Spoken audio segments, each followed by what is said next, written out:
Assalomu alaykum, hurmatli yurtdoshlar. Tushlar vodiysi obyektimiz bo'yicha qisqacha ma'lumot berib o'tadigan bo'lsak, townhouse uylarimizni gazoblok ishlari oxiriga yetib, bazalt fasad ishlari olib borilyapti. Ichkarisida santexnika ishlari, elektromontaj ishlari parallel olib boryapmiz. Bu tomonda terrasa uylarimiz beton ishlari olib borilyapti. Bu tomonda A blok bo'yicha qatlama ishlari oxiriga yetgan.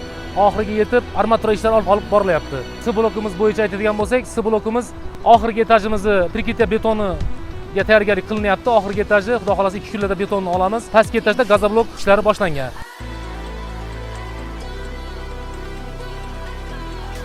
D blokimizga keladigan bo'lsak, D blokimizni 5-etajini, gazoblokini, oxirgi etajini yakunlash arafasidamiz. Gazoblok yopilib, fasad ishlari boshlanadi, xudo xolasa. Bugungi kunda obyektimizda texnikalar, ikkita ekskavator, ikkita havo yuk mashinasi, ikkita avtokran, ikkita bashinnik kran, bitta katok texnikalarimiz ish olib boryapti. Obyektimizda 300 ga yaqin professional usta quruvchilar ishlab turibdi.